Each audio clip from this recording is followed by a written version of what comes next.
My wife threw my birthday cake on the floor and said, "Eat it off the ground." The whole tables laughed. I didn't say a word. That evening, my wife's mother texted, "We've chosen to sever all contact. Stay away forever." My wife liked it. I replied, "Removing my name from every loan tomorrow." By midnight, the group chat flooded. 100 missed calls. I stood in the center of my own living room, surrounded by people who were supposed to love me, and watched my birthday cake, a 3-layer chocolate masterpiece with hand-piped frosting, arc through the air in slow motion before it hit the hardwood floor with a wet, decisive slap. The room went silent for exactly 2 seconds. Then my wife Sarah said the words that would end our marriage, though neither of us knew it yet. "Go ahead. Eat it off the ground." The laughter started small. Her sister Emma first, always the quickest to follow Sarah's lead, her high-pitched cackle cutting through the air like breaking glass. Then her brother Marcus joined in, that deep, mean laugh he'd perfected in high school when he used to mock the kids who couldn't afford the right sneakers. Sarah's mother, Patricia, didn't laugh outright. She never did anything so undignified. But she smiled, thin and sharp as a paper cut, her eyes gleaming with something that looked uncomfortably close to satisfaction. My own mother stood near the kitchen doorway, frozen with a stack of dessert plates in her hands. My sister Jenny had gone pale, her mouth opening and closing like she wanted to say something but couldn't find the words. My best friend Mike, who'd driven 3 hours to be here, looked like he was watching a car accident in progress, horrified but unable to look away. I didn't say a word, not because I couldn't, not because I was too shocked, though God knows I was shocked, but because in that moment, standing there with chocolate frosting slowly spreading across the floor I'd refinished myself last summer, I had a moment of perfect crystalline clarity. I saw the pattern. I saw the whole shape of my marriage like a constellation suddenly visible in a night sky I'd been staring at for years without really seeing. Every dismissive comment, every public humiliation disguised as a joke, every time I'd swallowed my pride and told myself it was just her sense of humor, just her family's way, just a bad day, just stress from work, just anything but what it actually was. I saw it all. And I knew that if I opened my mouth, if I said what I was thinking, there would be a fight. Sarah would cry. Her family would close ranks. I'd be painted as the villain, the oversensitive husband who couldn't take a joke, who'd ruined his own birthday party by making a scene. By tomorrow morning, it would be my fault somehow. It always was. So I said nothing. I bent down, picked up the cake plate, miraculously unbroken, and carried it to the kitchen. I walked past my mother, who reached out to touch my arm, but I shook my head gently. Not now. I set the plate in the sink, washed my hands, and dried them on the dish towel with the little blue whales that Sarah had always said was too childish for our kitchen, but that I'd kept anyway because my grandmother had given it to me. When I returned to the living room, the party was continuing as if nothing had happened. Someone had turned up the music. Marcus was telling a story about his new boat. Sarah was laughing at something her mother had said, her hand on Patricia's arm, both of them looking flushed and pleased with themselves. I stood there for a moment, watching my wife laugh in our living room, while my birthday cake slowly dissolved into the grain of the floor I'd spent 3 weekends refinishing because she'd wanted it to look authentic and rustic for her Instagram photos. Then I turned and walked upstairs to our bedroom. The evening was May 14th, 2024. I was 34 years old, and I had just experienced the last public humiliation I would ever accept from anyone. I need to back up. I need to tell you how I got here. Standing in my bedroom, listening to my wife's laughter drift up the stairs like smoke, while I opened the closet and pulled out the filing cabinet I'd moved in there 6 months ago when Sarah had decided she needed my office for her creative space. We'd been married for 7 years, together for 9, high school sweethearts, if you can call it that.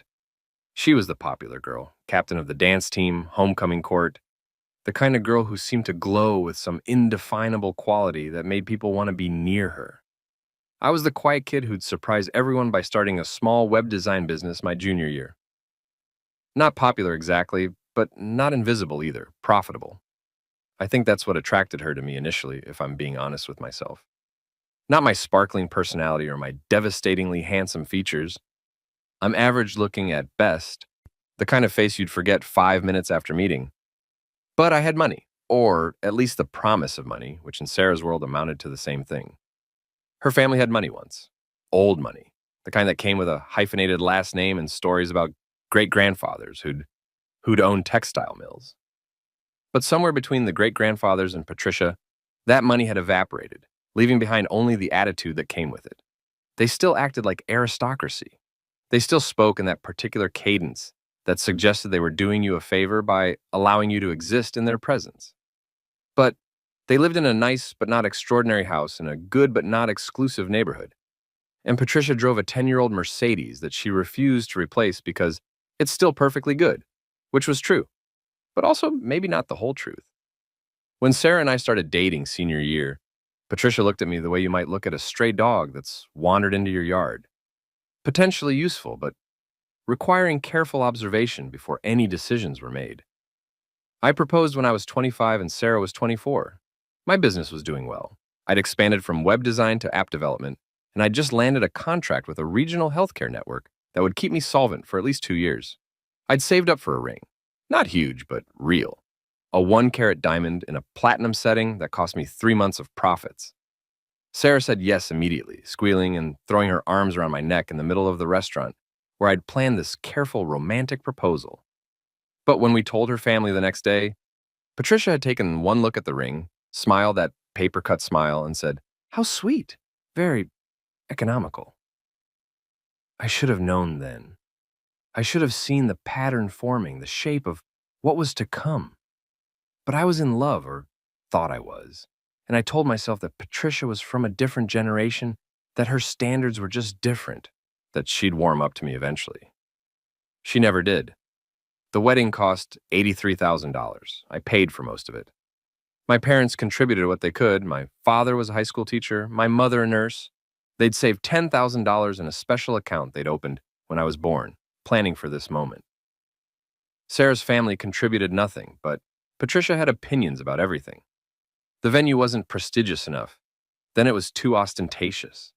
The flowers were pedestrian. The menu was trying too hard. My suit was off the rack. I'd had it tailored, but it wasn't bespoke, which in Patricia's world meant it might as well have come from a thrift store. The guest list was too small. Sarah wanted 200 people. I'd argued for 100 because of the cost. The band wasn't the right kind of band. The photographer wasn't artistic enough. Sarah agreed with her mother on every point, and I found myself nodding and saying yes and quietly increasing my credit limit and taking out a personal loan to cover the shortfall because every time I suggested something more modest, Sarah would get this look on her face, hurt and disappointed, like I was failing some fundamental test of my love for her. "Don't you want our wedding to be special?" she'd ask, her eyes going wide and shiny with tears that never quite fell. "Don't you want people to remember it?" And I did want those things, so I said yes. I said yes to everything. The wedding was beautiful. Patricia cried delicate, photogenic tears during the ceremony. Sarah looked stunning. She always did. That quality that made people want to look at her had only intensified with age. The band played perfectly. The flowers were spectacular. Everyone said it was the loveliest wedding they'd ever attended. I spent the next 3 years paying it off. Sarah didn't work. Not really. She had a series of projects, a lifestyle blog that never quite took off, an Etsy store selling hand-painted plant pots that generated maybe $200 in revenue over 6 months before she got bored, a brief stint as a social media consultant for local businesses that ended when her first client asked for concrete metrics and she couldn't provide them. But mostly, she decorated our house. She spent hours arranging and rearranging furniture, painting accent walls, hunting through estate sales and antique stores for the perfect vintage mirror or the ideal mid-century modern side table. Our home looked like something out of a magazine spread. Carefully curated, aesthetically perfect, completely devoid of any personality that wasn't hers. I worked a lot. The app development business was competitive, and I'd transitioned into primarily doing contract work for larger companies. Less creative freedom, but more financial stability. I worked from home most days, in my office with its door that closed and its walls that I'd painted a calm gray blue before Sarah had decided she needed the space. We were comfortable. Not wealthy, but comfortable. We took vacations, always to places Sarah wanted to go, always staying in hotels that were just slightly beyond our budget because Sarah said life was about experiences, not savings accounts. We had nice things. We ate at good restaurants. Sarah drove a new Lexus SUV that she'd insisted she needed for the business she was going to start. That one was going to be an interior design consultation service, but it never materialized beyond a logo she'd paid someone to design and a website I'd built for her that she never updated. I drove a 6-year-old Honda. I told myself it was practical, reliable, good on gas. I told myself I didn't care about cars. But both things were true, but also, Sarah had made it clear that we couldn't both drive luxury vehicles, and she needed the Lexus for her image. Her image mattered a lot. We had dinner with her family every Sunday. This wasn't discussed or negotiated. It was simply a fact of our marriage, like the sky being blue or water being wet.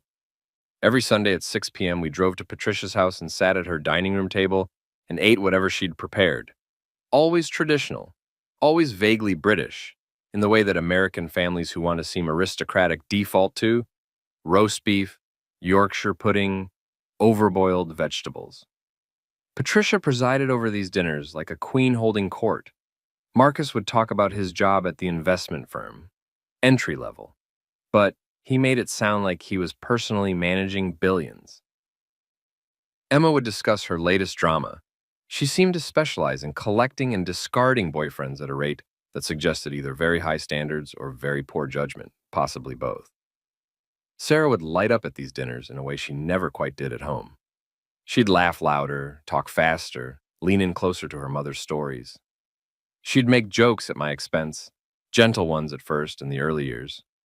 Observations about how I'd forgotten to buy the right kind of milk, or how I'd worn socks that didn't quite match, or how I'd mispronounced a word. "He's so brilliant with computers," she'd say, her hand on my arm like she was softening the blow, but totally hopeless with real-world things. Her family would laugh. I'd smile. What else could I do? Over the years, the jokes got sharper, less gentle, more calculated. My clothes were never quite right. My table manners were charmingly rustic. My opinions on politics, art, culture, anything really, were sweet or interesting, which in Patricia's vocabulary meant wrong but not worth correcting.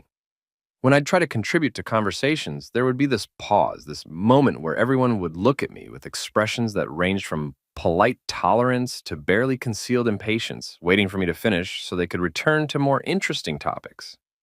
I started talking less at Sunday dinners. Eventually, I mostly stopped talking at all. Sarah never defended me. Not once in 7 years. When her mother made a particularly cutting remark about my background — my father was a teacher, remember, respectable, but decidedly not aristocratic — Sarah would laugh along with her, and when Marcus would tell stories about his important clients that were thinly veiled attempts to make my work sound quaint and trivial by comparison, Sarah would nod enthusiastically. I told myself it didn't matter. Family dynamics were complicated. Sarah was close to her mother. That was good, wasn't it? Better than being distant. And the jokes weren't that bad, really. They were just teasing. I was being too sensitive. I told myself a lot of things. The filing cabinet in my closet contained 7 years of paperwork. I'm organized by nature. It's probably part of what makes me good at my work, and I'd kept everything. Every document, every contract, every receipt, every bank statement, every tax return. I pulled out the folder labeled Property and Assets and sat down on the edge of our bed. Our house, the beautiful and perfectly decorated house that Sarah had spent hundreds of hours turning into an Instagram-worthy showpiece, was in my name. Only my name. I'd bought it 3 years ago with money I'd saved from my business and a mortgage I'd qualified for based solely on my income. Sarah hadn't been on the mortgage application because she didn't have verifiable income. She'd signed some papers at closing, but they were spousal consent forms, not ownership documents. The house was mine. The Lexus she drove was leased, and the lease was in my name because, again, she didn't have the income to qualify on her own. I was legally responsible for the monthly payments. Our credit cards, we had 3, were all in my name. She had cards attached to my accounts, but they weren't her accounts. Every purchase she made appeared on statements that came to me, that I paid for my checking account every month. I pulled out the folder labeled Family Loans. This was more complicated. 6 years ago, Marcus had called me. Not Sarah, me directly. He'd been apologetic, embarrassed even. He was having some cash flow problems, he said. The investment firm was restructuring, his commissions were delayed, he had rent coming due, and his landlord was being unreasonable about late payments. Could I help him out? Just short term, just until his next commission check cleared. $5,000. I'd transferred it the next day. He never paid it back. 4 years ago, Emma had needed help with her car. The transmission had failed and she didn't have the money for repairs. Could we loan her $3,000? Sarah had asked me, her eyes soft and pleading. She's my sister. We can't just let her be without a car. Emma never paid it back either. 3 years ago, Patricia's roof had needed extensive repairs. Water damage, structural issues, the kind of thing that couldn't be postponed. She'd needed $20,000. She'd asked Sarah, who'd come to me with that same pleading expression. It's my mother. She raised me. How can we say no? I hadn't said no. I'd taken out a personal loan, not a home equity loan because the house was still too new and I didn't have enough equity yet. And given Patricia the money, she'd promised to pay me back in installments. She'd made 3 payments of $500 each, then stopped. When I gently mentioned it to Sarah, she'd gotten angry with me. My mother is struggling, she'd said. How can you be so cold about this? Money isn't everything. I'd let it go, and I'd always let things go. Over 7 years, I'd loaned Sarah's family a total of $63,000. I had documentation for all of it. Texts, emails, bank transfers, even a few promissory notes that Patricia had insisted on writing up because we're not the kind of family who doesn't formalize these things properly. The notes were notarized and everything, though I'd never imagined I'd need to enforce them. I pulled out another folder, joint expenses. Except they weren't really joint, were they? I paid the mortgage, I paid the property taxes, I paid the utilities, the insurance, the HOA fees, the landscaping service Sarah had insisted we needed, the house cleaner who came every 2 weeks, the grocery bills, the restaurant tabs, the vacation costs, the car payments, both cars. Actually, because mine was paid off, but I'd financed hers. Sarah contributed nothing financially to our household. She hadn't in years. I sat there on our bed in our bedroom with its perfectly coordinated linens and its carefully selected artwork and its designer lamps, and I did math. Over 7 years of marriage, I'd earned approximately $1.4 million from my business. After taxes and business expenses, that netted out to roughly $900,000. We'd spent about $700,000 on the wedding, on the house down payment and mortgage, on furnishings, on cars, on vacations, on daily living expenses, on loans to Sarah's family that would never be repaid. We had $200,000 in savings and retirement accounts. All in my name. Sarah had contributed $0 to any of this. My phone buzzed. A text from my mother. Are you okay? Do you want me to come up? I typed back, I'm fine. Thank you for being here. I'm sorry you had to see that. Her response came quickly. You have nothing to apologize for. I love you. I could hear the party continuing downstairs. Someone had turned the music up louder. I could hear Sarah's laugh, bright and carefree, like nothing unusual had happened. Like she hadn't just thrown a cake on the floor and told her husband to eat it like a dog while her entire family laughed. I opened my laptop. I want to be clear about something. I'm not a vengeful person by nature. I don't enjoy conflict. I don't fantasize about dramatic confrontations or elaborate revenge schemes. For 7 years, I'd absorbed countless small cruelties and told myself they didn't matter, that marriage was about compromise, and that love meant accepting someone's flaws and their family's flaws and just making it work. But there's a difference between being patient and being a doormat. There's a difference between choosing your battles and letting yourself be ground down into nothing. And there's a difference between forgiveness and enabling someone to keep hurting you. I thought about the cake on the floor. I thought about Sarah's face when she'd thrown it. Not angry, not out of control, but amused. Like she was playing to her audience, performing for her family's approval. The cruelty had been casual, thoughtless. The kind of cruelty that comes from genuinely not seeing someone as fully human. That's what hurt more than anything. Not the act itself, but the realization that my wife had looked at me and thought, this will be funny. This will entertain my family. She'd calculated the moment and decided my humiliation was worth the laugh. I pulled up my email and started a new message to my attorney. David Chen and I had gone to high school together. He'd been 2 years ahead of me, captain of the debate team, The kind of guy who everyone knew was going to be successful at whatever he chose to do. He'd become a family law attorney, and ironically, he'd handled the paperwork when Sarah and I had bought the house. He'd suggested then that we might want a postnuptial agreement, given that I was bringing significantly more assets to the marriage, but I'd waved him off. I trusted Sarah. We were in love. Now I typed, David, I need to discuss filing for divorce.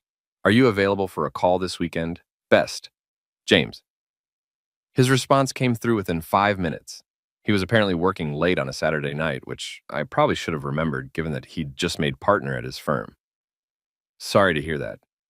Yes, I can talk tomorrow afternoon. 3 p.m. work for you? Call my cell. I confirmed and closed the laptop. Then I pulled out my phone and opened my text messages. The family group chat, the Peterson clan, was active, as it always was during gatherings. Sarah had created it 2 years ago as a way to coordinate Sunday dinners and share photos and generally maintain the sense of family unity that Patricia seemed to consider essential. I scrolled through the messages from tonight. Emma had posted a photo of the cake pre-throw with the caption, James turns 34, looking good, followed by a series of party emojis. Then, after the incident, Marcus had written, most dramatic cake cutting I've ever seen, Emma. I'm dying, Patricia. Some people are so sensitive. It was just a joke. Sarah had liked that message. I could see the little heart icon next to it with her name attached. I stared at that heart for a long time. My phone buzzed again, but this time it was a new text thread. Just Patricia and me. My stomach clenched even before I opened it. James, we've been discussing your behavior this evening, and we've decided it's best for everyone if we take some space from you. Your negativity and inability to take a joke has become exhausting for the whole family. We've chosen to sever all contact. Please respect our wishes and stay away forever. You read it 3 times. Then I looked at the timestamp. She'd sent it at 10:47 p.m. It was now 10:51. I switched back to the group chat and watched in real time as Sarah read the message. Her profile showed she was active, and then deliberately went to the direct message thread with her mother and liked it. She liked it. My wife had just endorsed her mother's decision to cut me out of the family, without talking to me, without coming upstairs to check on me, without apparently any hesitation at all. I sat there for a moment, phone in my hand, and felt something shift in my chest. Not breaking that had already happened when I watched the cake hit the floor. This was different. This was something crystallizing, hardening, or becoming permanent. I opened the group chat and typed, I'll be removing my name from every loan and financial obligation related to the Peterson family tomorrow morning. You should all prepare accordingly. I hit send. Then I turned off my phone. The house got very quiet very suddenly. I could hear footsteps on the stairs, rapid, heavy. Marcus's footsteps, I thought. Then lighter ones. Emma. Then Sarah's distinctive quick step, the one she used when she was moving with purpose. Someone knocked on the bedroom door, then knocked again, harder. James, James, open the door. Sarah's voice, higher pitched than normal. I didn't move. James, this isn't funny. What do you mean, removing your name? What are you talking about? More knocking. Multiple hands now. Buddy, come on, let's talk about this. Marcus's voice, trying for reasonable, but landing somewhere around panicked. I opened my laptop and started working. First, the credit cards. I logged into each account and marked Sarah's supplementary cards as lost or stolen. They'd be deactivated within minutes. Then I set up new cards for myself, different numbers which would arrive in 3 to 5 business days. The knocking continued. Sarah was saying something about how I was being ridiculous, how they'd been joking. How could I be so sensitive? Didn't I understand how family worked? Next, the Lexus lease. I logged into the account and started the process to terminate it early.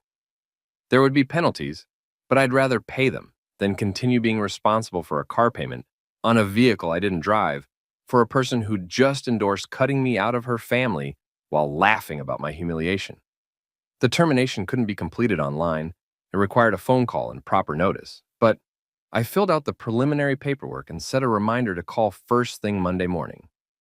James, my mother didn't mean it like that. Sarah was really shouting now. She was upset. You embarrassed us by walking away like that. You made a scene. I'd made a scene. By quietly leaving the room after my wife threw my birthday cake on the floor and told me to eat it off the ground. I'd made a scene. I pulled up my bank accounts. We had one joint checking account that we'd opened when we got married. Sarah had insisted on it, said it was important for married couples to share finances. In practice, it was the account where I deposited money and Sarah withdrew it. Current balance, $8,300. I initiated a transfer to my personal checking account, $8,299, leaving $1 in the joint account. I couldn't close it unilaterally, but I could empty it. I'd close it properly through my attorney. James, open this door right now. Patricia's voice now, sharp with command, the tone she probably used on service workers who weren't moving fast enough for her liking. I looked at the door. It had a lock, standard bedroom privacy lock, the kind you can open with a pin or a small screwdriver if you need to. I wondered if they'd try. I decided I didn't care. I pulled up the folder labeled Loans Marcus and attached it to a new email to David with the subject line, Financial Documentation, Marcus Peterson. Then I did the same for Emma's folder and Patricia's folder. Somewhere in the middle of this, my mother knocked on the door. I knew her knock, soft and respectful even in crisis. James, honey, your father and I are going to head out. Your sister already left. Please call me tomorrow, okay? I love you. I got up and opened the door just wide enough to hug her, quickly, while Sarah and her family crowded the hallway behind her, all of them trying to talk at once. I love you too, Mom. I'll call you tomorrow. Thank you for coming. I closed the door before anyone else could push their way in, relocked it, and went back to my laptop. My phone, still off, was sitting on the nightstand. I turned it back on. 100 missed calls. The number was so absurd that I actually laughed out loud, a short, sharp bark of sound that surprised me. The group chat had exploded. I scrolled through messages, watching the progression from confusion to panic to anger to desperate bargaining. Marcus, wait, what do you mean removing your name? Emma, James, this is crazy. Patricia, this is extremely immature behavior. Sarah, James, answer your phone. Marcus. Buddy, seriously pick up Emma. James, please. Sarah, this isn't funny anymore. Marcus. James, I need that money for rent. You can't just... Patricia. We need to discuss this like adults, Sarah. James. On and on. Hundreds of messages, the tone shifting from indignant to worried to outright panicked as they realized what I was actually saying. I wasn't removing my name from their family. I was removing my name and my financial liability from their lives. The house loan that Marcus had sworn was temporary and would be paid back within 6 months. That was my money, legally. But I documented it carefully, including his written promise to repay. I could pursue it legally if I wanted to. The car repair for Emma, same situation. Patricia's roof, she'd signed a promissory note. It was legally binding. But more immediately, more urgently for them, I was the one who paid for everything in Sarah's life. The house she lived in, the car she drove, the credit cards she used for her daily Starbucks runs and her online shopping and her lunches with friends, the utilities that kept her comfortable, the phone bill that was currently being run up with desperate calls to my number. I opened the phone carrier's website and looked at our family plan. Sarah's line was under my account. So was Patricia's, actually. I'd added her 2 years ago when she'd complained about her bill being too high, and somehow I'd ended up paying it permanently. I removed both lines from my account, effective end of billing cycle. They'd have 22 days to set up their own service. Someone was trying to use a credit card on the bedroom door lock. I could hear the plastic scraping against the mechanism. It wouldn't work. The lock was designed to prevent exactly that. But the fact that they were trying was almost funny. Almost. I looked at the clock. 11:43 p.m. I pulled up a text message, this one to my sister, Jenny. Hey, I'm okay. I'm getting a divorce. Can I stay with you for a few days while I sort things out? I'll leave tomorrow. Her response was immediate. Oh my God, yes. Come whenever. I'm here. I love you. I'm so sorry about tonight. Then, should I come get you now? Do you need an extraction? I smiled. Jenny was a social worker, but she'd clearly been watching too many action movies. No, I'm good. I'll drive over tomorrow afternoon, thank you. I packed a bag, clothes, laptop, and important documents from the filing cabinet, my passport, my banking information, the external hard drive with my business backups. I packed methodically, calmly, taking my time. Every so often, someone would knock on the door or try to talk to me through it, but I tuned them out. At some point, the house got quiet again. I heard car doors, an engine starting. Patricia and Emma leaving, probably. Marcus might have driven separately or gotten a ride with them. Sarah was still in the house. I could hear her downstairs, talking on the phone. Her voice was high and strained, not quite crying, but close. I finished packing, set my bag by the door, and lay down on top of the covers, still fully dressed. I didn't sleep, but I rested. I stared at the ceiling and thought about the shape my life had taken, how I'd bent and compressed myself, trying to fit into the space Sarah and her family had allotted to me. I thought about all the times I'd swallowed words, accepted blame that wasn't mine, apologized for things I hadn't done. I thought about the cake on the floor and Sarah's face when she'd thrown it, that casual cruelty, that certainty that I would take it, that I would always take it, because I always had. She'd been right until tonight. I'd always taken it. But people change. Situations change. There's a breaking point for everything, even patience, even love.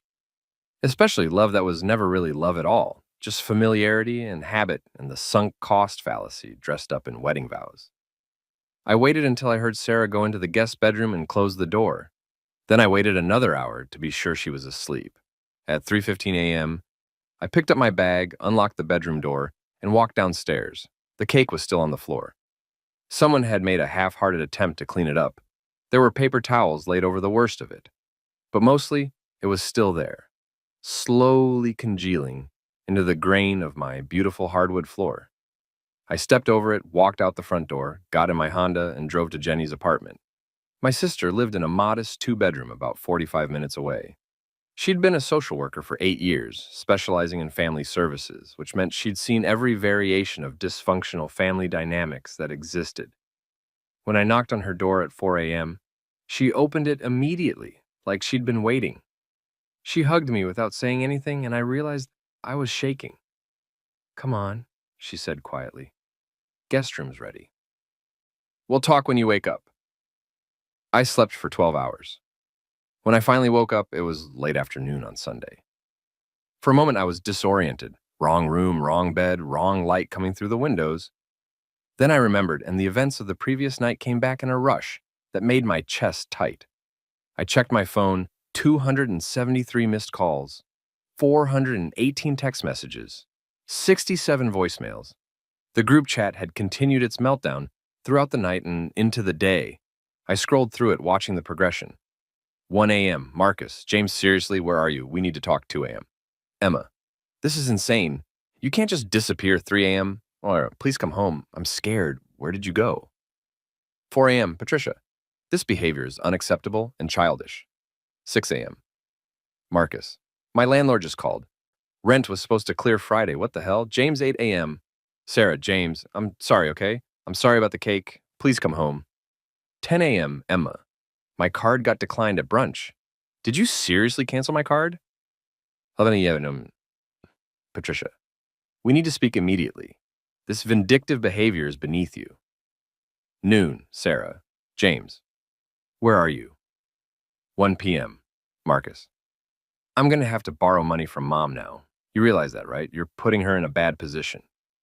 2 p.m. Patricia, I don't know what's gotten into you, but this stops now. 3 p.m. Sarah, I called your mom and she won't tell me where you are. This is not okay. We're married. You can't just leave. I put the phone down and went to find Jenny. She was in the kitchen making what smelled like chicken soup. She looked up when I came in and studied my face for a moment. How are you holding up? I don't know yet, I said honestly. Ask me again in a week. She nodded and ladled soup into a bowl. Eat, then we'll talk. The soup was good, homemade, the kind of thing our mother used to make when we were sick as kids. I ate slowly, feeling the warmth spread through me, feeling slightly more human with each bite. Okay, Jenny said when I'd finished. Tell me what you need. I need a divorce attorney. I have one, actually. David Chen. Remember him from high school? But I need to make sure he's the right choice for this. He's good, Jenny said immediately. I've worked with him on a few cases. He's thorough, and he doesn't let people push him around. He'll be good for you.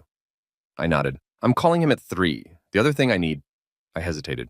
I need to understand what just happened. I need to know if I'm being crazy. Jenny leaned back in her chair and looked at me steadily.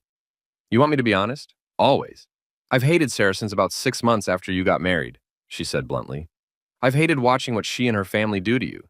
I've wanted to say something for years, but Mom said to stay out of it, that you needed to figure it out yourself, that unsolicited advice would just push you away.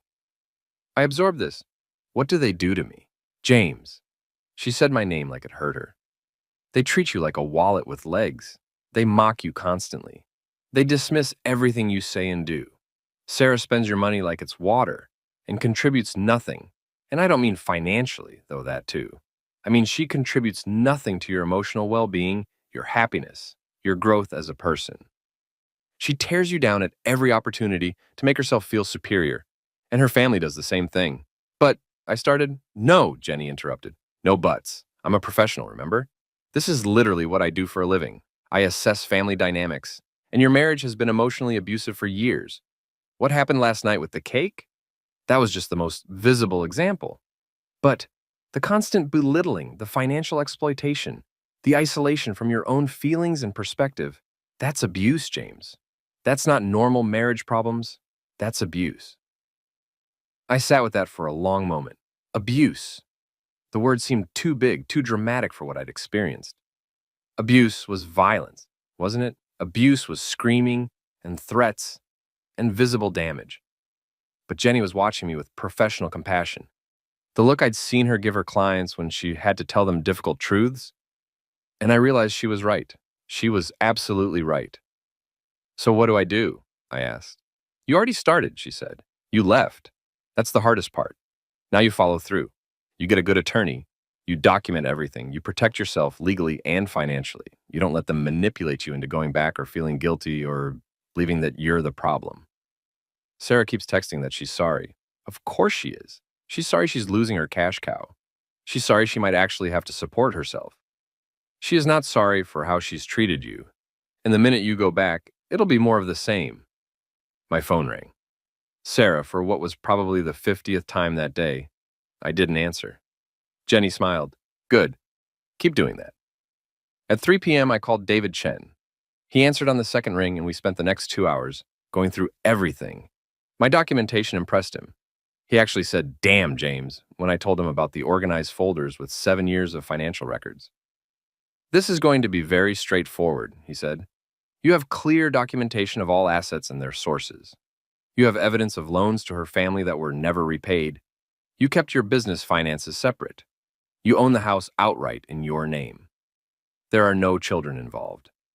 Washington is a no-fault divorce state with community property rules, but wait, I interrupted. Community property. Generally speaking, assets acquired during a marriage are considered community property and split 50-50 in a divorce. But there are exceptions, particularly when one spouse brought significantly more assets to the marriage and maintained them separately, and when there's clear evidence that the other spouse that made no financial contribution. So she could get half the house? She could try. But you bought it with your money, it's titled in your name only, and you have documentation showing the source of funds was your premarital business. Plus, you have evidence she contributed nothing financially to the marriage. A judge would likely rule that the house is your separate property, same with your business, your retirement accounts, your savings. Relief flooded through me. What about the loans to her family? Those are technically debts they owe you. You could pursue repayment through small claims court or civil court, depending on the amounts. And the question is whether you want to. I thought about it. I want them to know I could. I want it documented as part of the divorce proceedings. But I'm not sure I want to actually spend the time and energy chasing them for money. That's fair. We can include it in the divorce petition, a full accounting of marital finances showing your contributions and her family's debts to you. It'll be part of the official record, even if you don't pursue collection. And the credit cards, the phone lines, the car lease, all that, all appropriate to cancel or remove her from, since they're in your name and you're solely financially responsible. She's going to be angry, but you haven't done anything illegal or even ethically questionable. You've just stopped paying for her lifestyle. We talked through logistics. I'd need to file a petition for dissolution of marriage. There would be a 90-day waiting period in Washington state, mandatory cooling off period. David would handle all the paperwork. We'd start the process first thing Monday morning. One more thing, David said. The text from her mother last night. The one about severing contact, save that. Screenshot it, back it up. That's going to be very useful if they try to paint you as the bad guy who abandoned the family. They're already doing that, I said, thinking of the group chat. Save all of it, he said. Every text, every voicemail, every email. Everything. This is going to get uglier before it gets better. He was right. Monday morning, my phone started ringing at 6 a.m. Sarah, then Patricia, then Marcus, then Emma, then Sarah again, then Patricia, then Marcus, then Emma, then Sarah again, in a rotating pattern that suggested they'd coordinated their approach. I didn't answer any of them. At 9 a.m., David filed the petition for dissolution of marriage at the county courthouse. The petition included a full accounting of all marital assets and debts, including the documented loans to Sarah's family members totaling $63,000. At 10 a.m., I called the Lexus dealership and explained that I needed to terminate the lease early. The penalties were steep, $4,000, but it was worth it to be free of that monthly obligation.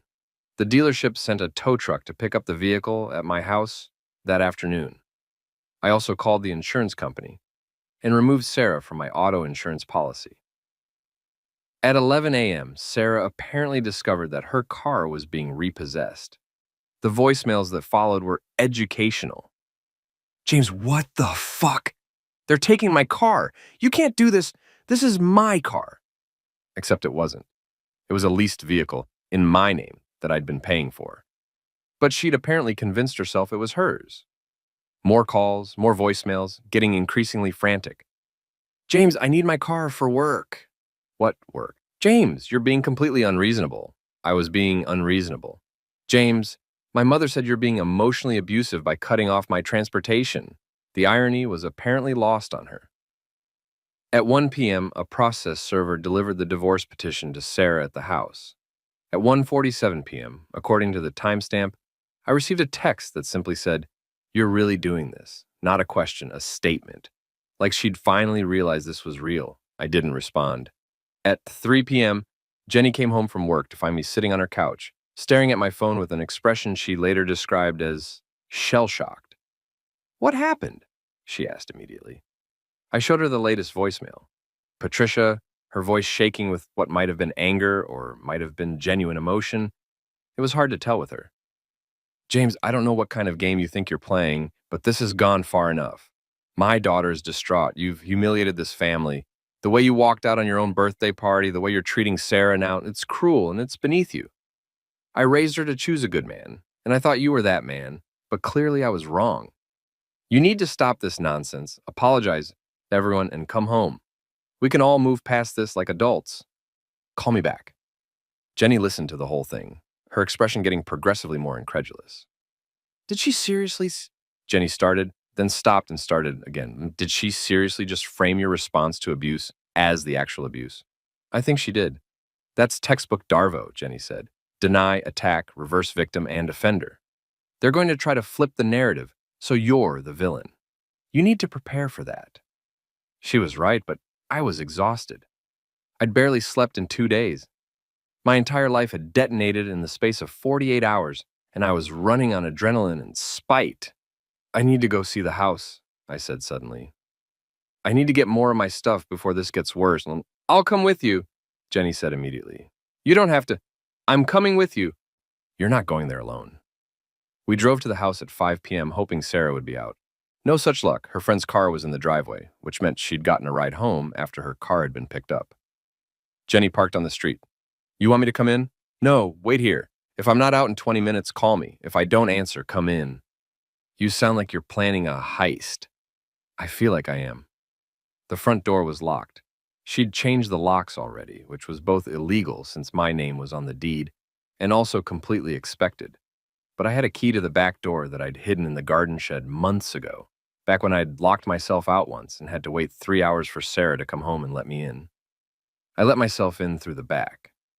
The house was quiet. I could hear voices upstairs, Sarah and someone else, probably her friend Michelle, who'd always encouraged Sarah's worst impulses. I moved quickly and quietly, gathering things I'd need, my desktop computer from the office, more clothes, my grandmother's watch that I kept in my nightstand, photo albums from before I met Sarah, a few books that mattered to me. I was heading back downstairs with my second load when Sarah appeared at the top of the stairs. What are you doing? Getting my things, I said calmly. You can't just break into our house. It's my house, Sarah. My name is on the deed. You changed the locks illegally.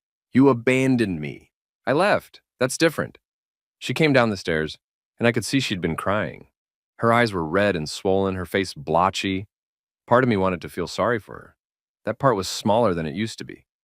James, please, she said, her voice breaking. Please, can we just talk about this? What's there to talk about? Everything. The cake. I know that was wrong. I was just trying to be funny, and it came out wrong, and I'm so sorry. And the thing with my mom, she was upset because you left the party. She didn't mean it. And I shouldn't have liked that text. I was hurt that you walked away. I stood there with my arms full of belongings, looking at my wife, my soon-to-be ex-wife, and felt nothing but tired. Sarah, you threw my birthday cake on the floor and told me to eat it off the ground. In front of both our families. Your family laughed. You laughed. That wasn't a joke that came out wrong. That was deliberate cruelty. I didn't mean it like, yes, you did. You absolutely meant it exactly like that. And your mother's text wasn't just about me leaving the party. She said they were cutting off all contact with me permanently. And you liked it. You endorsed them cutting me out of the family while I was upstairs alone. I was angry. You embarrassed us. I embarrassed you. I couldn't help the bitter laugh. I embarrassed you by quietly removing myself from a situation where I was being humiliated. That's what you're going with? James, did you know, I said, suddenly curious, that over the course of our marriage, I've loaned your family $63,000 that was never paid back? Did you know that I pay for literally everything in your life?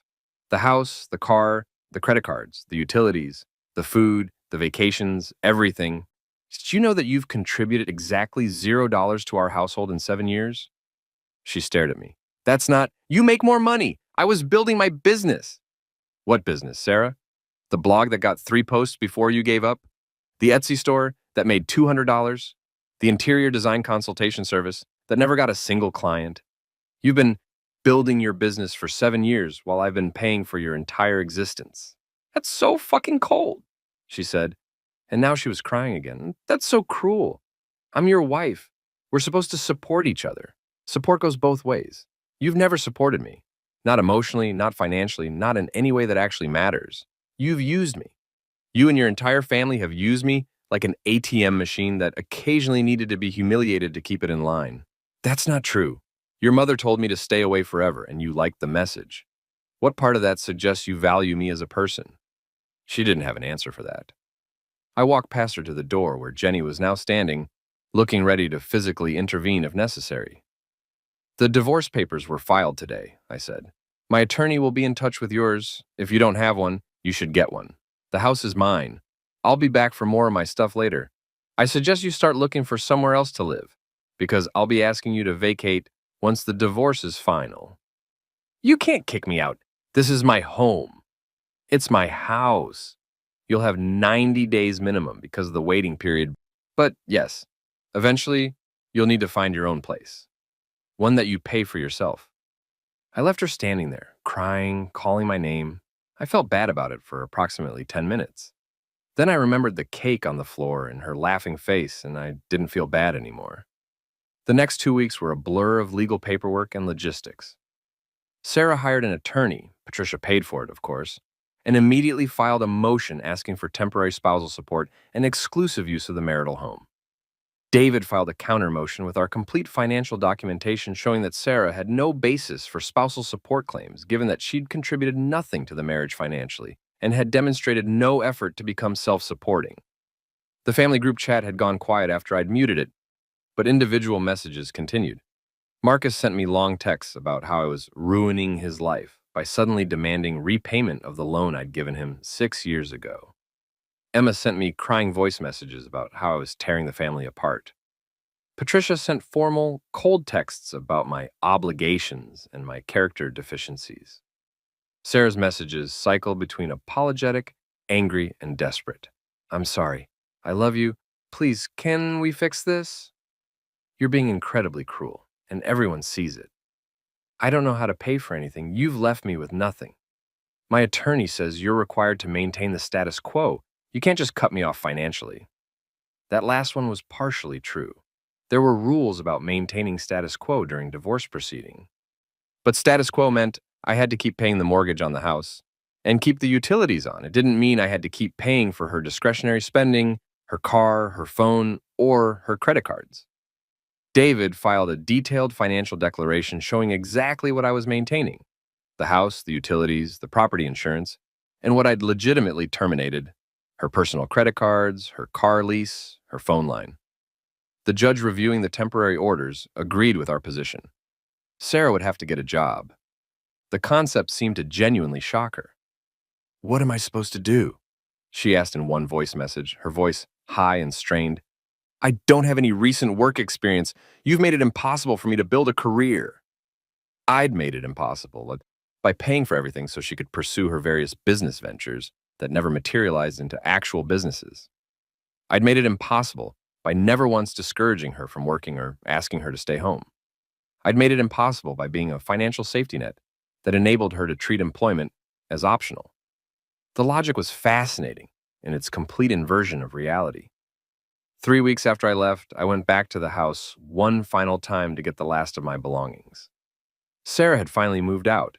She was staying with Patricia, which seemed fitting. The house was in disarray. She'd apparently gone through in a rage and taken or damaged anything she thought of as hers, which included some things that were objectively mine.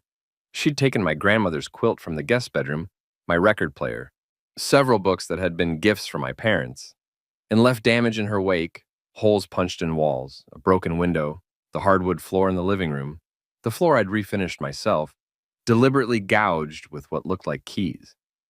I took photos of everything and sent them to David. "She's not helping herself," he said when he called me back.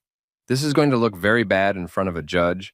Destruction of property, theft of your personal items. We can use this." "I don't want to destroy her," I said. "I just want to be done." "I know, but she's making choices here that have consequences. Document everything and let me worry about strategy." I packed up the last of my things: my books, my clothes, some kitchen items I'd brought into the marriage, the few pieces of furniture that were meaningful to me. Jenny helped me load everything into a U-Haul, and I took one last look at the house I'd worked so hard to buy and maintain. It was supposed to be our home, our future, the place where we'd build a life together. Instead, it was just a house. A nice house, objectively speaking. Good bones, great location, beautiful original details that I'd lovingly restored. But it had never been a home. Not really, because a home needs more than good bones and nice finishes. It needs respect and kindness and mutual support, and we'd never had any of those things. I locked the door and dropped the keys into a mailer for David to hold in trust until the divorce was final. Then I drove away and didn't look back. The divorce took 6 months total. Sarah's attorney tried various tactics, claiming she deserved half the house, half my business, half my retirement accounts, ongoing spousal support, compensation for her lost career opportunities, even a portion of my future earnings. David countered every claim with documentation. My meticulous record-keeping became the foundation of our case. The judge was not sympathetic to Sarah's arguments. In the final hearing, her attorney tried to paint me as financially controlling and manipulative. They brought up the fact that I'd canceled her credit cards and her phone line and terminated her car lease. "Your Honor," David responded, "Mr. Peterson maintained the marital home and all associated expenses as required. The items opposing counsel mentions, credit cards, phone service, and a vehicle lease, were all in Mr. Peterson's name alone, accounts for which he was solely legally responsible. Ms. Peterson is a capable adult with no disabilities, preventing her from employment or from establishing her own credit and phone service.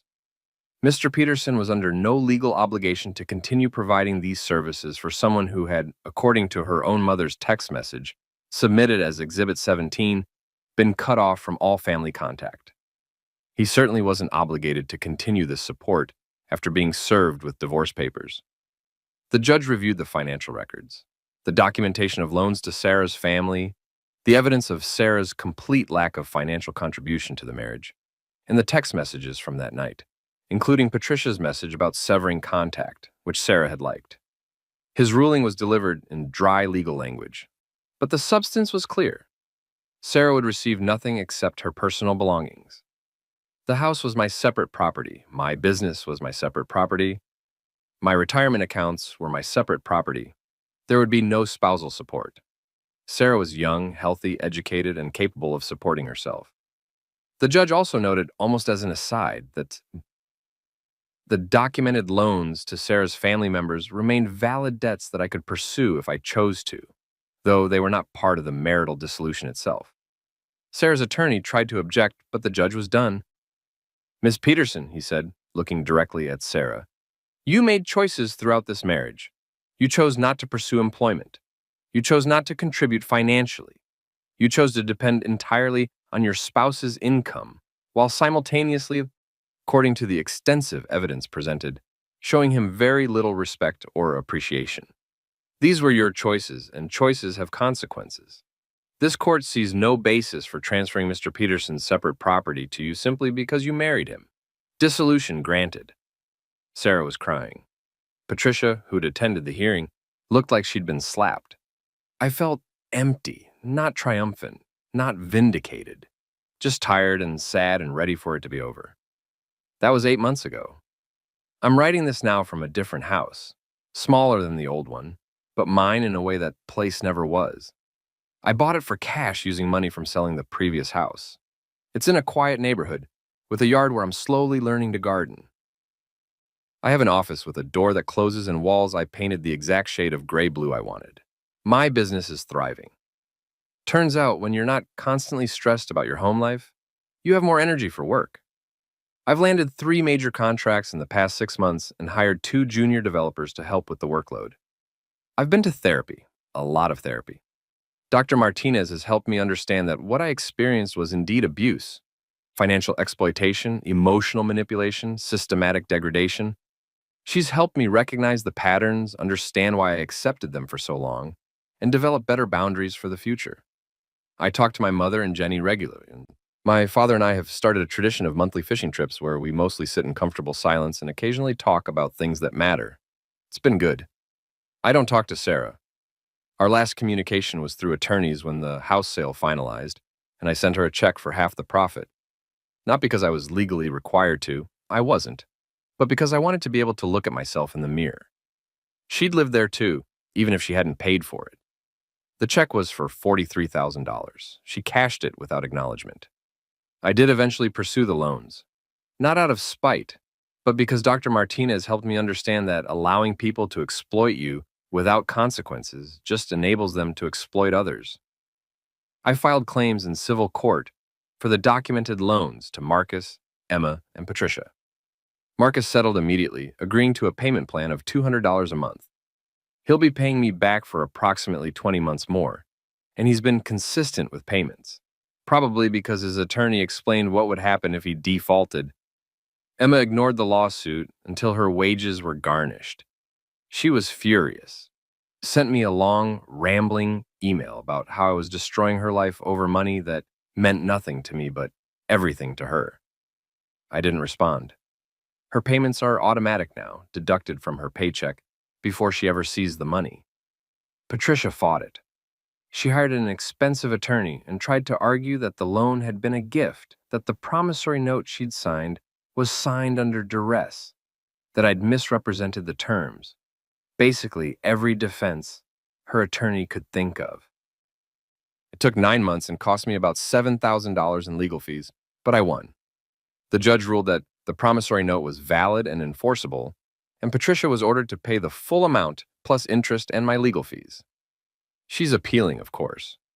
I don't expect to see the money anytime soon, if ever, but it's on her credit report now, this judgment against her. And that feels like enough. I've been on a few dates, nothing serious yet, but I'm learning how to recognize red flags I would have ignored before. I'm learning what healthy relationships look like, the mutual respect, the genuine interest in each other's well-being, the balance of give and take. I'm learning that I deserve those things. Last month, I ran into Sarah at a coffee shop. She was with someone, a man in an expensive suit, older than her, the kind of man who carries himself like he's used to being the most important person in any room.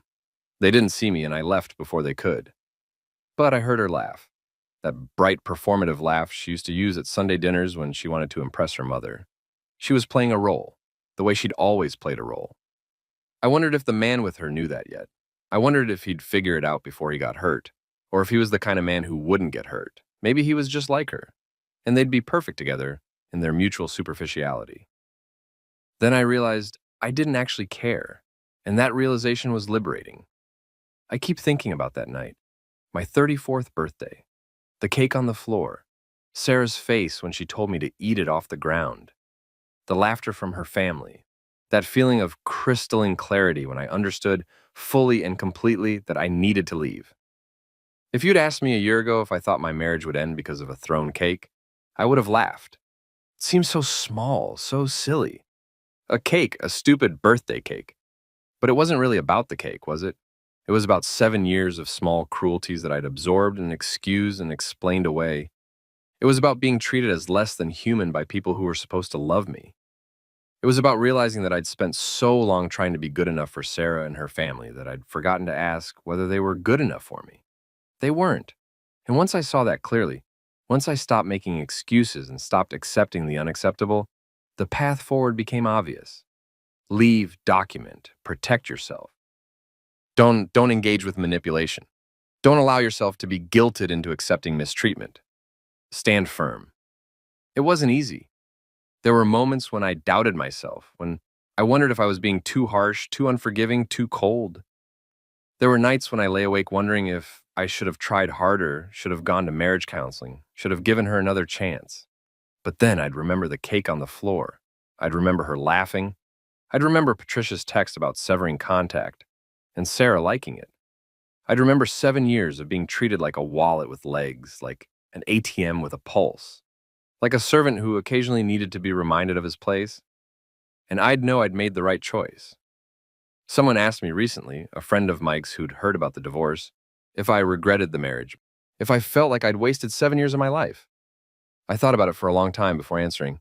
No, I said finally, I don't regret it, and it wasn't wasted. I learned a lot about what I want in a partner, about what I won't tolerate, about my own capacity to endure and adapt, and eventually to stand up for myself. Those are valuable lessons. That's a very mature perspective, she said. Maybe, I said. Or maybe I'm just trying to find meaning in something that hurt like hell. Both things can be true. I'm 35 now, a year older than I was that night, a year wiser, I hope. I have a good life, a peaceful life, a life where I'm not constantly walking on eggshells, not constantly calculating whether my words will be used against me later, not constantly trying to make myself smaller to fit into someone else's narrow vision of who I should be. I have a house I love, a business that's growing, a family that actually loves and respects me, friends who value me, a therapist who's helping me build a healthier future, and increasingly I have a sense of self-worth that doesn't depend on anyone else's approval. The missing calls, those 100 missed calls that first night, that number that seemed so absurd I laughed, they stopped eventually. They took weeks to taper off, but they did stop. Sarah stopped calling, Marcus stopped calling, Emma stopped calling. Eventually, even Patricia stopped calling. They moved on to other sources, I suppose, other people to use.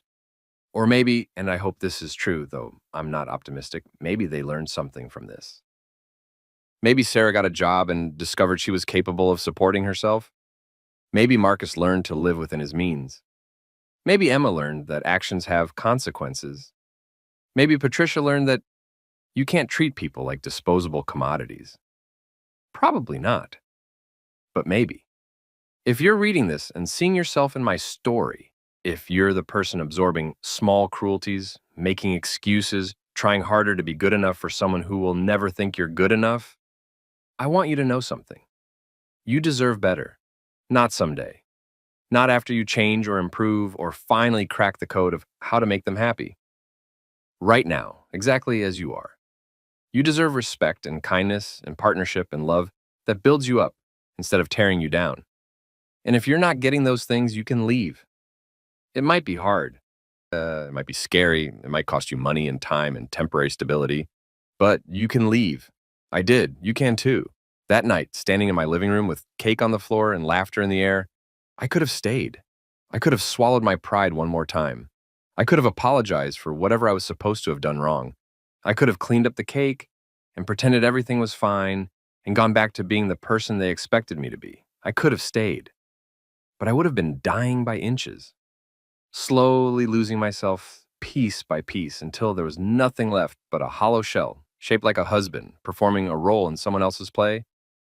Instead, I chose myself. I chose my dignity. I chose a future where I wasn't someone's punchline or someone's ATM or someone's emotional dumping ground. I chose to be alone rather than lonely in a marriage, and it was the best decision I ever made. Last week, I went to a party, a real party, not a performance. My coworker's birthday, casual and relaxed, people I actually like spending time with. Someone brought a cake, chocolate coincidentally, though not as elaborate as the one Sarah had thrown. When it was time to serve it, my coworker's girlfriend picked it up to carry it to the kitchen for cutting. She tripped. The cake didn't fall, she caught herself. But for a split second, I saw it tilting, saw the trajectory it would have taken, and I felt my heart rate spike. Then she steadied herself, laughed, said, "That was close," and carried the cake safely to the kitchen. And I realized I was shaking. I excused myself and went outside for some air. Mike followed me out a few minutes later. "You okay?" he asked. "Yeah," I said. "Just weird flashback moment." He nodded. He'd been there that night. He'd seen the whole thing. "You know it's different now, right? You're with different people, people who actually give a shit about you." "I know. Do you?" He looked at me seriously. "Because from where I'm standing, you're still waiting for the other shoe to drop. You're still braced for the cruelty. And I get it. That's what trauma does. But you need to let yourself believe that this is real, that there are people who will treat you with basic decency without you having to earn it or brace for them to take it away." He was right. Dr. Martinez had said similar things. It's one thing to intellectually understand that you deserve better. It's another thing to emotionally believe it. To let yourself relax into trust and connection without constantly waiting for the betrayal. I'm working on it. Sometimes I wonder what Sarah tells people about our divorce. I wonder if she's learned anything or if she's spun it into a story where she's the victim and I'm the villain who cruelly abandoned her. I imagine her at brunch with friends, dabbing her eyes delicately with a napkin, explaining how her husband just snapped one day for no reason and left her with nothing. How he was always so cold and calculating with money, how she tried so hard to make him happy, but nothing was ever good enough. How his family turned him against her. How she's had to rebuild her entire life from scratch because of his cruelty. Maybe that's what she believes. Memory is funny that way. We tend to remember ourselves as the heroes of our own stories, even when we're not. Or maybe she knows. Maybe late at night, alone with her thoughts, she remembers the cake on the floor and her mother's text and the pattern of small cruelties that led to that moment. Maybe she has moments of clarity where she sees what she did, what she was, what she cost herself. I don't know. I'll never know. And increasingly, I'm okay with that. Her interior life isn't my responsibility anymore. Her growth or lack of growth isn't my concern. She's not my problem to solve or my person to fix or my burden to carry. She's just someone I used to know. Last month, I celebrated my 35th birthday. Jenny threw me a small party, just family and close friends, people who actually care about me. My parents came, Mike was there, and a few of my new friends from work. We grilled burgers in my backyard, played stupid yard games, sat around talking and laughing as the sun went down. Someone brought a cake, chocolate, with simple buttercream frosting, and "Happy Birthday, James" written across the top in blue icing. When it was time to sing, everyone gathered around, and I felt a wave of emotion that caught me completely off guard. These people were here because they wanted to be, because they liked me. Not because they had to be, not because there was something they wanted from me, not because it would look bad if they didn't show up, just because they liked me. We sang "Happy Birthday," off-key and cheerful, and I blew out the candles and made a wish. I wished for continued healing, for growth, for the courage to keep opening myself up to connection even when it's scary, for the wisdom to recognize red flags early on, for the strength to maintain boundaries, for a future where I'm not defined by what I survived, but by what I built afterward. Then we cut the cake and ate it like civilized humans, using plates and forks, sitting in chairs or on the grass, talking and laughing and being present with each other. No one threw it on the floor. No one laughed at me. No one made me feel small. It was perfect. I don't know what the future holds. I don't know if I'll ever remarry, or if I'll have kids, or what my life will look like in 5 or 10 or 20 years. But I know this. I'll never again tolerate being treated the way Sarah and her family treated me. I'll never again make myself small to fit into someone else's narrow expectations. And I'll never again accept cruelty disguised as humor, or exploitation disguised as family obligation, or abuse disguised as love. I know my worth now. Not arrogantly, not defensively, but quietly and certainly. I know what I bring to relationships: loyalty and stability and genuine care and the willingness to show up and do the work. And I know that those things are valuable, that they deserve to be reciprocated, and that if they're not, I can and will walk away. That night, May 14th, 2024, changed everything. It was the night I stopped accepting the unacceptable. The night I chose myself. The night I realized that sometimes the most loving thing you can do is leave. The cake hit the floor, and I walked away, and my life began. It's been 18 months since that night now. I'm sitting in my home office, my actual office, with my door and my walls and my chosen shade of gray-blue, writing this all down. Why? Partly for myself. Dr. Martinez suggested it as a way to process everything, to see how far I've come, to acknowledge the journey, but partly for anyone else who might need to hear it. Anyone standing in their own living room, metaphorical cake on the floor, wondering if they're crazy for feeling hurt, wondering if they're being too sensitive, wondering if it's really that bad. It is that bad. You're not crazy, you're not too sensitive, and you deserve better. I received a text last week from a number I didn't recognize. It took me a moment to realize it was Sarah. She'd changed her number at some point. The text said, "I've been in therapy. I'm starting to understand things I didn't understand before. I'm sorry for how I treated you. You deserved better. I hope you're happy." I stared at that message for a long time. Part of me wanted to respond, to say something gracious and forgiving, to acknowledge her growth, to wish her well in return. But mostly, I just felt tired. Whether Sarah's apology was genuine growth or just another manipulation didn't really matter anymore. That chapter of my life was closed. She wasn't my responsibility. Her healing journey wasn't something I needed to participate in or validate or even acknowledge. I deleted the message without responding. And then I went back to living my life, my good, peaceful, drama-free life, and I didn't think about it again for the rest of the day. That felt like progress. If there's a lesson in all of this, I think it's this. You teach people how to treat you. And for 7 years, I taught Sarah and her family that they could treat me terribly and I would absorb it. I would make excuses for it. I would come back for more. The teaching stopped that night when I walked up the stairs and didn't come back down. Sometimes people ask me if I miss being married, if I miss having a partner, if I get lonely in my small house with my quiet life. Sometimes, sure. Loneliness is real, and there are moments when I wish I had someone to share things with. The small victories at work, the funny thing I saw on a walk, the peaceful silence of a Sunday morning. But there's a difference between being alone and being lonely. I was lonelier in my marriage, surrounded by people who should have loved me but didn't, than I am now in my solitude. Now I have space to think and grow and breathe and figure out who I am when I'm not constantly bracing for the next criticism or the next impossible standard or the next casual cruelty. It's good space, healing space, space I needed. And when I'm ready, when I've done enough work on myself, when I've built enough confidence in my own judgment, when I trust myself to recognize and maintain healthy boundaries, I'll share that space with someone who deserves to be in it. Someone who sees me as a whole person, not a wallet. Someone who treats me with respect, not contempt disguised as jokes.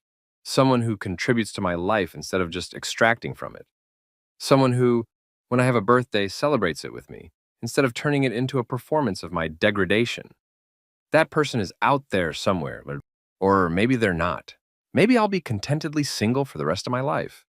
Either way is okay, because I'm okay. Finally, fully, genuinely okay. The last thing I want to say is about forgiveness. People have asked me if I've forgiven Sarah. If I've forgiven her family? They say it like forgiveness is something I owe them, like my healing is incomplete without it. I think that's bullshit.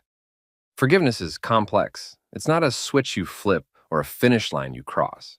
It's not something you do for the person who hurt you. It's something you do for yourself, if and when it serves you. Have I forgiven Sarah? I don't know. I don't wake up angry at her anymore. I don't fantasize about revenge or spend my energy wishing bad things for her. When I think about her, which is rare, I feel mostly nothing, a distant sort of sadness that things turned out the way they did, but no active bitterness. Is that forgiveness? Maybe, or maybe it's just indifference, which might be better than forgiveness. Because forgiveness implies a relationship, and we don't have one.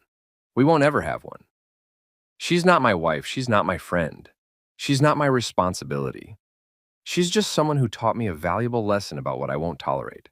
And for that, paradoxically, I suppose I should be grateful. But gratitude and forgiveness are different things too. Mostly, I just hope she becomes a better person. Not for me, I don't need anything from her, but for herself and for whoever comes after me in her life.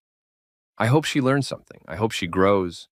But whether she does or doesn't, that's not my story anymore. And this is my story. I survived. I left. I rebuilt. I'm thriving. The cake is long gone, swept up and discarded. The stains scrubbed from the floor I no longer own. But the clarity that came from watching it hit that floor, that's permanent. That's mine to keep. And it's more valuable than any birthday cake could ever be.